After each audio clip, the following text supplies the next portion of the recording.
주님 주신 말씀 누가복음 24장 28절부터 35절까지 말씀입니다. 누가복음 24장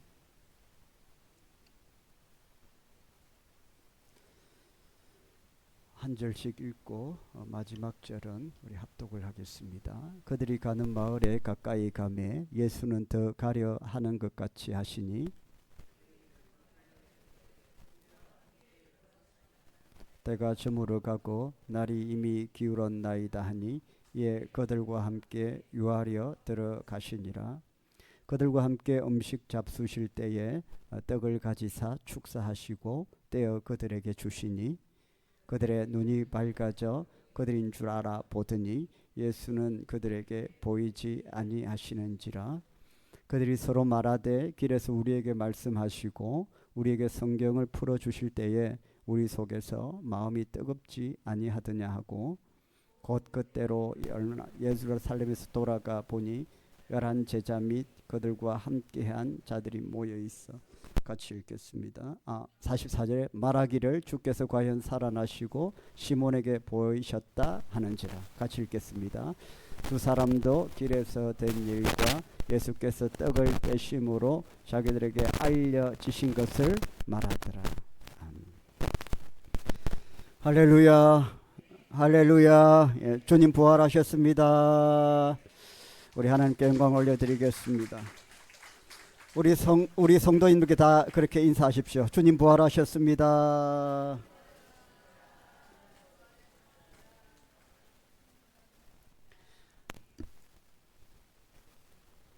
여러분 믿습니까? 아멘. 오늘은 장애인의 날입니다. 그리고 교회 달력으로는 부활절로 지키고 있습니다.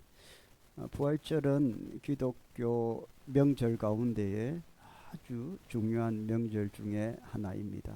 성탄절과 함께 우리 성도들은 정말로 사모하는 마음으로 부활절 예배를 드리고 있습니다. 여러분 한 주 동안 아마 고난의 주님을 묵상하시면서 한 끼 이상 금식하시면서 아마 고난 주간을 보내셨을 것 같습니다.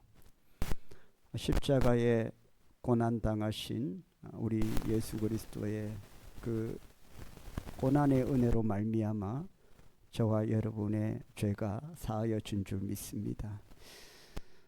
그런데 우리가 알아야 될 것은 십자가만 바라보면 안 된다는 거죠. 십자가 뒤에 뭐가 있어요? 부활이 있습니다. 십자가도 참 귀한 은혜이지만 우리 성도에게는 부활의 영광과 은혜가 있다는 것을 절대로 잊어서는 안 됩니다. 여러분 러시아와 우크라이나 전쟁을 했잖아요. 지금도 하고 있고 예전에 제가 TV 뉴스를 통해서 막 러시아와 우크라이나 전쟁이 발발했을 때에 전쟁에 참전하는 아들을 떠나보내는 어머니의 그 영상을 본 적이 있어요. 이 아들이 하나밖에 없는데 이제 전쟁이 났으니까 전쟁에 참전을 해야 되는 거예요. 근데 이 어머니가 아들을 보내는데 막 눈물을 하염없이 흘립니다. 이제 그 전쟁에 가게 되면 살아올 수 있을지 어떻게 될지 알 수가 없잖아요. 그래서 이 아들 얼굴을 만지면서 이제 막 눈물을 흘리시는 어머니의 모습을 본 적이 있어요. 아마 이 아들은 전쟁터에 가면 이제 뭐 피비린내 나는 전쟁터에서 목숨을 걸고 싸워야 되겠죠. 어머니의 눈물을 어떻게 우리가 닦아드릴 수 있을까요? 아들을 전쟁터에 보낸 그 어머니의 눈물은 어떻게 하면 우리가 닦아드릴 수 있을까? 여러분 어떻게 하면 엄마의 눈물이 그칠까요? 아들이 다시 살아 돌아오면. 아멘입니까? 아들이 다시 살아 돌아오면 어머니의 눈물은 그칩니다. 여러분 주님이 살아 돌아오셨습니다. 할렐루야. 그게 부활입니다. 모든 눈물이 그치고 기쁨과 감사로 충만해집니다. 독일의 유명한 복음주의 신학자 에릭 사우르라는 분이 이런 말을 했어요. 이 부활절은요, 예수님의 부활과 그리고 성도의 부활 사이에 있다. 그리고 이 땅에서 우리가 절기로 지키는 이 모든 부활절은 2000여 년 전에 부활하신 예수님의 부활과 그리고 앞으로 우리 성도들이 부활할 그 마지막 그때 사이에 있는 모든 것들이다. 예수님이 이미 부활하셨고 우리는 이 부활의 영광과 기쁨을 누리며 살아야 된다는 거예요. 할렐루야.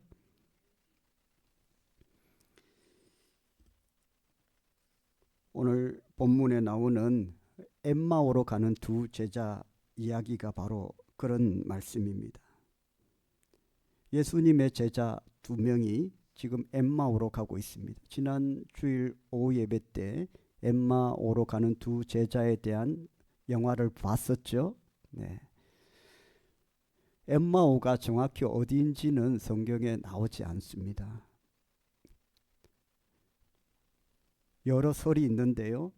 정확한 이스라엘의 엠마오라고 정확한 지명이 없어요. 어디쯤일 것이다 라고 짐작을 합니다. 지금 이 예수님의 제자 두 사람은 그 엠마오로 가고 있습니다. 성경을 한번 찾아보세요. 17절 말씀에 보면요.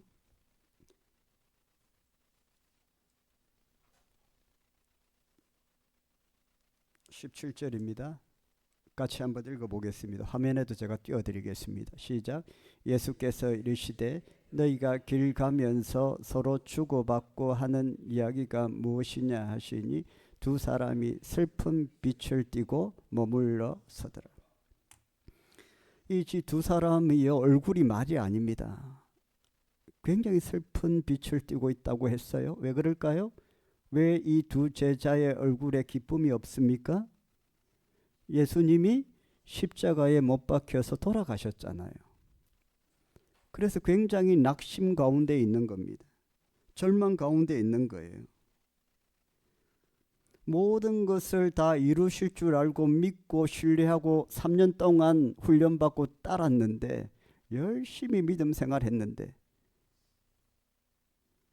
한순간에 예수님이 십자가에 못 박히셔서 돌아가셨기 때문에 그 슬픔과 좌절과 고통이 이루 말할 수가 없어서 지금 굉장히 절망을 가지고 지금 예루살렘을 떠나서 엠마오로 가는 곳으로 지금 가고 있다는 겁니다. 여러분, 엠마오로 가는 길이 도대체 어떤 길일까요? 이런 모든 계획이 막히고 실망을 해가지고 내려가는 길이 바로 엠마오로 가는 길입니다. 우리 중에도 지금 삶이 엠마오로 가는 길 같을 수도 있을 겁니다. 열심히 수고하고 땀을 흘리고 계획을 하고 그래도 길이 막히고 문이 닫히고 원하는 대로 되지 않는 길. 갑자기 건강이 안 좋아지고 물질의 어려움을 겪고 관계 가운데에 고통과 절망을 경험하는 길. 내가 원하고 뜻하고 계획하는 것들이 무너지는 길. 그래서 낙심이 되고 절망이 되는 길. 그래서 내가 예수 믿고 지금까지 왔는데 이게 믿는다는 것이 왜 이렇게 허탈할까 하는 마음까지도 생기는 길. 그것이 바로 엠마오로 가는 길입니다. 여러분 가운데에 엠마오로 가는 길 위에 있다면 오늘 부활의 주님을 만나고 회복할 수 있기를 주의 이름으로 축원합니다. 제가 여러분에게 기도 제목을 드리고 새벽마다 기도를 했었던 해운대 예언교회 김홍일 목사님, 저와 교회 연합 전도대로 10년 이상 함께 전도 사역을 했던 분이신데, 여러분 제가 기도 부탁을 드렸던 대로 폐암 사기 선고를 받고 지금 투병 중에 있고 또 치유의 손길을 바라고 있습니다. 병원에서는 치료를 하지 않으면 6개월 정도 살 수 있을 것이라고 말을 했습니다. 그래서 저희들은 또 항암 치료가 잘 되기를 바라고, 또 목사님이 또 너무 감사하게도 병원에서 표적 항암 치료를 해보자, 할 수 있다라는 말을 하셔서 목사님의 마음에 소망이 생기고, 그래서 그것들을 위해 기도하는 중에 어저께 이렇게 문자를 받았는데, 모든 병원의 치료를 중단하고 충남 보령으로 가 계신다는 문자를 받았습니다. 의사의 치료를 중단하고 기도로 이 엠마오로 가는 길 위에 있는 자신의 삶을 한번 하나님께 의탁해 보고자 한다는 것이었습니다. 감사하게도 좋은 분을 만났다고 하시더라고요. 시진핑, 중국의 시진핑의 주치로부터 의술 훈련을 받은 선교사님이 한 분 계시대요. 그분이 중국에서 나오셨는데 그분과 어떻게 잘 연결이 되어서 소개를 받아서 대체의학 기도하고 또 하나님 힘을 빌어서 치료를 하고자 한다고 했습니다. 마음이 아프기도 하고, 또 그렇게라도 하나님 역사하셔서 치료해도 고통 중에 살다가 6개월에서 좀 1년 모든 치료에 인간의 치료를 내려놓고 전적으로 하나님께 기도하고, 또 하나님께서 만나게 해주신 그 선교사님을 통해서 이렇게 대체의학을 통해서 치료를 하시겠다는 것이었습니다. 저희들은 기도하시고 하신 결정이니까 응원을 드렸습니다. 하나님의 놀라운 치유가 일어나기를 정말로 간절히 기도하고 있습니다. 김홍일 목사님의 지금 삶은 엠마오로 가는 길 아닐까요 싶어요. 그 충남 보령으로 가는 그 길이, 사모님도 지금 투숙 중이신데 같이 가서 치료를 받고 있다는 거예요. 참 그 길이 낙심과 절망으로 얼룩진 엠마오로 가는 길이 아닐까 생각을 했습니다. 모든 기대와 소망이 끊어지고 할 수 없다고 생각되는 그 길,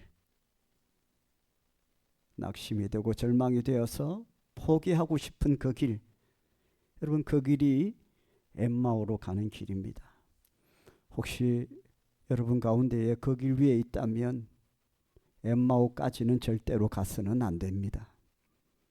여러분 오늘 이 두 제자도요, 엠마오까지는 가지 않았습니다. 성경에는 뭐라고 되어 있냐면요, 엠마오로 가는 길이라고 되어 있어요. 할렐루야. 어떻게 돌아왔습니까? 엠마오로 가는 길에 누구를 만났어요? 부활하신 예수님을 만난 겁니다. 여러분, 우리가 아무리 낙심 가운데 있고 고통 가운데 있고 눈물이 앞을 가려도 부활하신 예수님을 만나면 다시 일어날 줄 믿습니다. 부활하신 예수님을 만나니까요, 놀라운 일이 일어났습니다. 어떤 일이 일어났습니까? 첫 번째는요, 다시 마음이 뜨거워졌다는 겁니다. 32절 말씀해 보니까요, 그들이 서로 말하되 길에서 우리에게 말씀하시고 우리에게 성경을 풀어주실 때에 우리 속에서 어떻게 해요? 마음이 뜨겁지 아니하더냐 하고.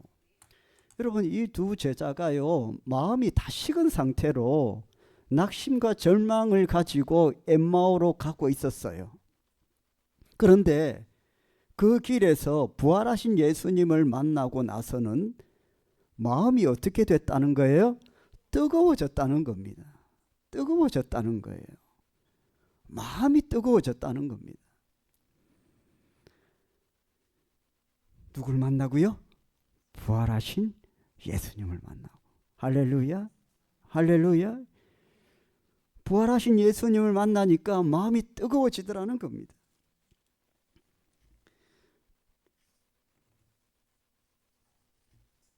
낙심도 되고 몸도 마음도 식어버리고 말씀이 귀에 안 들어오고 기도도 안 되고,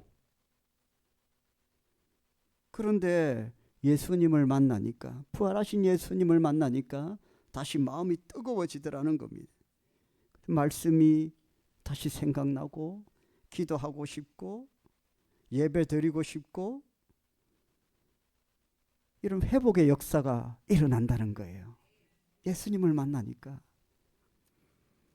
그렇게 되려면요, 저와 여러분이 힘들고 어려워도 불이 완전히 꺼져버리면 안 됩니다. 엠마오까지 가버리면 안 되는 거예요. 우리 몸의 체온도요, 어느 적당한 온도를 유지시켜줘야 그게 건강한 몸이라고 해요. 신앙이 꺼져버리면 안 됩니다. 구약시대의 제사장들은요, 성막의 불을 어떻게 했어요? 절대로 꺼지지 않도록 그걸 지키는 일을 했습니다. 그게 뭐가 중요하다고? 불 꺼지는 게 뭐가 중요하다고? 여러분, 그것이 상징적인 의미가 있거든요. 성막 안의 불은요, 우리의 영성을 의미해요. 우리의 신앙을 의미합니다. 우리의 믿음을 상징해요. 그게 꺼지면 안 된다는 거예요. 성막에서 뭐 합니까? 예배 드리잖아요. 예배는 어떻게 드리는 거예요? 믿음으로 드리는 거죠. 믿음으로 드리는 제사, 그게 예배예요. 그런데 그 제사장이 그 할 일이 그걸 하는 거예요. 그 성막 안의 불은 절대로 그냥 꺼지도록 방치하면 안 된다는 거예요. 우리의 신앙의 불이 절대로 꺼져버리면요, 안 된다는 겁니다. 힘들고 어려워도 그 불을 계속 지켜나가면요, 하나님께서, 부활하신 주님께서 회복시켜 주십니다. 이 은혜가 있다는 거예요. 엠마오로 가는 길, 이 두 사람이요, 그렇게 보면요, 불이 꺼진 게 아닌 거예요. 엠마오로 가고 있었지만, 절망하고 낙심했지만, 마음속에 어떤 이 불씨가 남아 있었던 거죠. 그러니까 그 불씨가 남아있던 그곳에 하나님의 말씀이 들어오니까 다시 마음이 뜨거워지더라는 겁니다.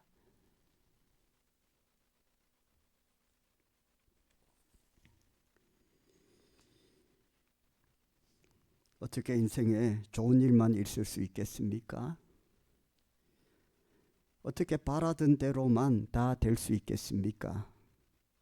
문제는 그때죠. 뭔가 안 될 때에, 길이 막힐 때에, 마음이 이상할 때에. 여러분, 좋은 운동선수는 슬럼프가 없는 선수가 아니고요, 그런 좋은 운동선수에게도 슬럼프가 온다고 합니다. 그런데 좋은 선수는 금방 그 슬럼프를 극복해낸다는 겁니다. 회복을 한다는 거예요. 좋은 신앙을 가진 성도는 슬럼프가 없는 성도가 아니라 회복을 하는 성도입니다. 할렐루야. 엠마오까지 가버리면요, 회복이 안 돼요. 목사님, 저는 엠마오까지 간 것 같아요. 적어도요, 이 자리에 계신 분은 절대로 엠마오까지 안 갔습니다. 할렐루야. 저는 그런 것 같아요. 절대로 아닙니다, 여러분. 적어도 이 자리에 계신 여러분들은 엠마오까지 가지 않았습니다. 아무리 힘들고 어렵고 낙심이 되고 시험이 오고, 그래도 여러분은 지금 엠마오로 가는 길 위에 있습니다.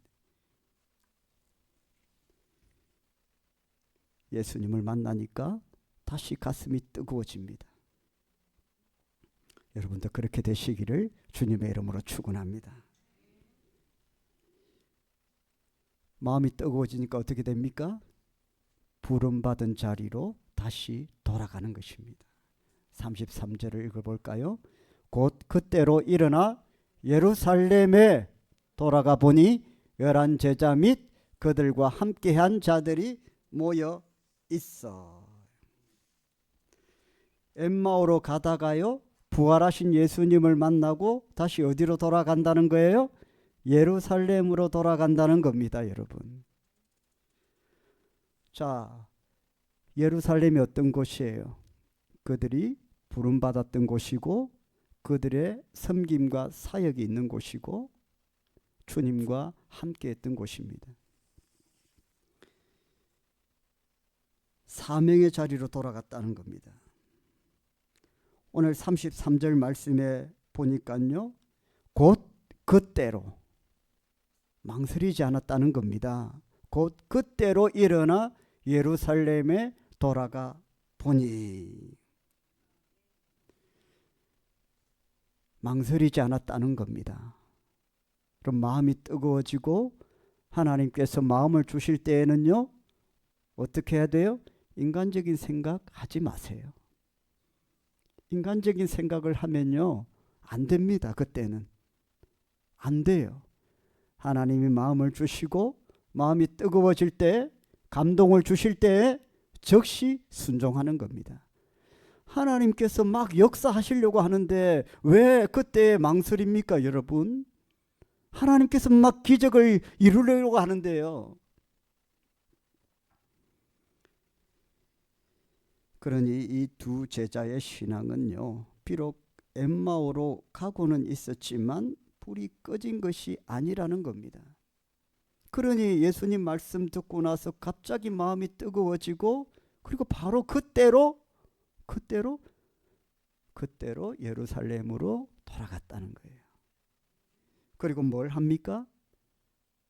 35절에 뭘 하죠? 35절 말씀에 35절 한번 읽어봅시다. 성경을 찾아서요. 35절 시작. 떡을 떼심으로 자기들에게 알려주신 것을 말하더라. 한마디로 말씀드리면 부활의 주님을 증거했다는 겁니다. 원래 이 제자들이 해야 될 일이 그겁니다. 이런 일을 할 때 기쁨이 있었고 감사가 있었고요, 은혜가 넘쳤습니다. 근데 이런 일들을 그만둔 거예요. 왜? 낙심이 되니까, 절망이 되니까, 하던 일이 다 막히니까, 원하던 대로 계획대로 인생이 안 되니까, 예수님이 십자가에 못 박히셔서 돌아가 버리셨으니까, 유대인의 왕으로 오고 로마를 전복시키고 우리가 원하는 게 그건데, 그리고 예수님의 좌우편에 서서 영의정 좌의정 하는 것이 우리의 계획인데 그게 다 막히고, 삶의 계획을 한순간 한순간 다 짜놨는데 그게 다 막히고 안 되니까, 그래서 낙심이 되는 겁니다. 낙심은 그렇게 오잖아요. 우리 계획대로 하면 낙심 절대 없잖아요. 계획대로 안 되니까 낙심이 오는 겁니다.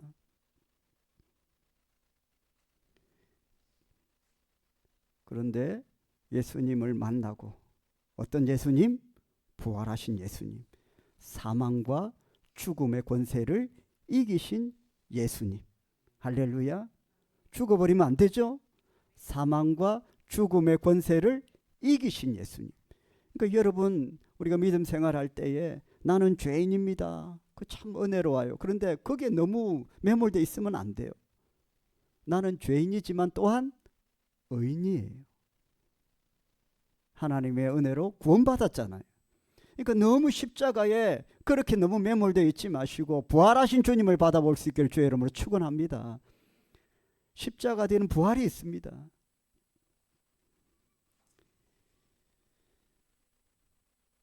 그래서 부활의 주님을 만나고요, 기쁨과 감사와 은혜가 넘쳤던 그 예루살렘으로 돌아갔습니다. 돌아갔더니요, 아무도 없나요? 아무도 없어요? 아니잖아요. 가니까 11 제자 및 그들과 함께한 자들이 모여 있더라는 겁니다.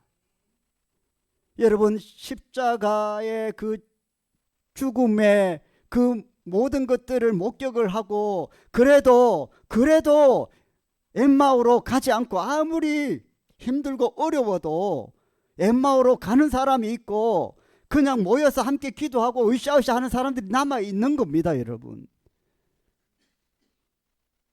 그 사람들이 남아 있더라는 거예요. 그러니 두 사람이 어떤 마음이 들겠어요? 나는 엠마오로 가다가 이제 모든 것을 포기하고 낙심하고 안 되겠다 싶어서 갔는데, 모든 사람이 다 나 같은 줄 알았는데 부활의 주님을 만나고 회복하고 힘을 얻고 예루살렘으로 돌아가 보니까 가보니까 거기에는 이미 많은 사람들이 막 으쌰으쌰하고 기도하고 있더라는 거예요.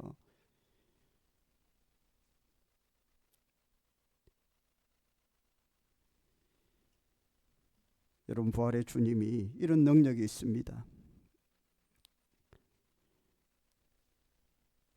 우리의 신앙이요, 우리의 믿음이 아무리 힘들고 어려워도 아예 엠마오로 가는 길로 접어들어서는 안 됩니다. 아멘입니까? 그런데 우리가 인간이기 때문에, 완벽하지 않기 때문에 저기 예루살렘에 모여서 으쌰으쌰 하고 있는 저 사람들과 다르게, 그런 믿음과는 좀 다르게 우리가 그냥 엠마오로 빠져갈 수 있거든요. 그런 믿음도 있을 수 있죠. 우리가 완벽하지 않으니까. 예루살렘에 함께 모여서 으쌰으쌰 하는 저런 성도들과 좀 달리 좀 약해서, 믿음이 약해서 힘든 일이 딱 닥치면 그냥 바로 시험에 들어가고 흔들흔들 하면서 그냥 엠마오로 그냥 빠져들 수가 있어요. 그런데 여러분, 엠마오까지는 가면 안 되겠죠. 할렐루야. 가는 길에 부활하신 예수님을 만나고 다시 예루살렘으로 돌아와야 되는 줄 믿으시길 바랍니다. 주님이 정말로 우리를 사랑하시기 때문에, 주님이 정말로 우리를 아끼시기 때문에 절대로 엠마오로 갈 때까지 여러분 내버려 두지 않을 겁니다. 저는 확신합니다. 여러분, 절대로 안 내버려 둡니다. 다시 부르세요. 다시 부르셔서 기쁨과 감사와 은혜가 넘치는 자리로 이끌어 가시는 겁니다. 오늘 부활 주일 예배에 참석하신 여러분들은 복 받은 줄 믿습니다. 주님이 불러주셨잖아요.